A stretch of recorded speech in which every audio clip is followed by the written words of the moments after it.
ঠিক আছে।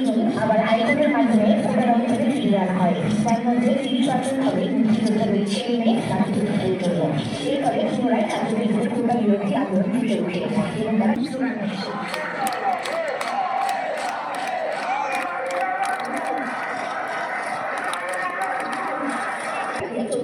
প্রধানমন্ত্রী করা বিরোধী বক্তব্যের মধ্যে দিয়ে প্রধানমন্ত্রী শেখ হাসিনার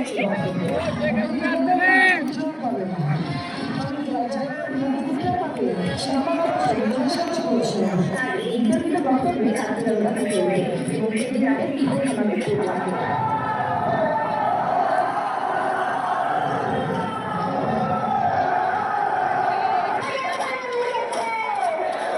দৌড়ে গেতা ছাত্রী অবৈধ হামলা চালায় ঢাকা বিশ্ববিদ্যালয়ের ছাত্রদের উপরে। ওই দিন বিশ্ববিদ্যালয়ের হলগেট ভেঙে ছাত্রলীগ সহ বহিরাগতরা হলে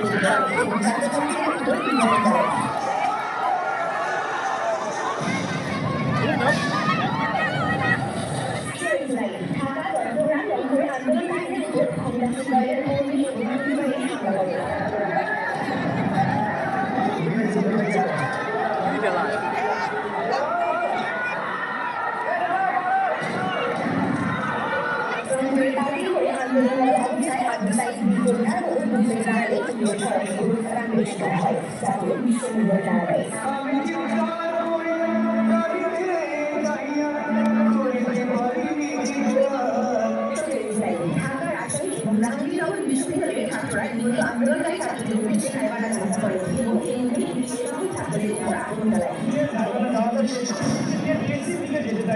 তখন এভাবে সাউন্ডের মারা হয় আইন শৃঙ্খলা রক্ষাকারী বাহিনীর পক্ষ থেকে। এই তিনি নির্মুগ্ধ হাতে পানির ব্যাগ নিয়ে বলেছিলেন।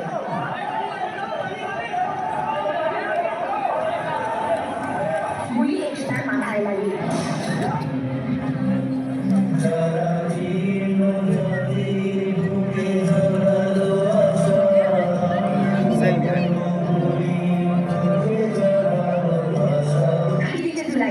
বিভিন্ন বিশ্ববিদ্যালয়ের শিক্ষক ও অভিভাবকরা প্রতিবাদ মিছিল বের করে গণহত্যার বিরুদ্ধে।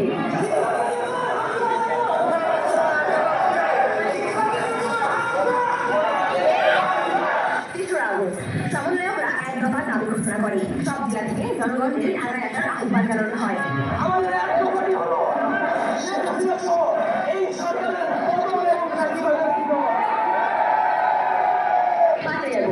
সর্বস্তরের মানুষ ঢাকায় প্রবেশ করা শুরু করে। এই জনগণের তীব্র আন্দোলনে শেখ হাসিনা পদত্যাগ করে পালিয়ে যেতে বাধ্য হয়।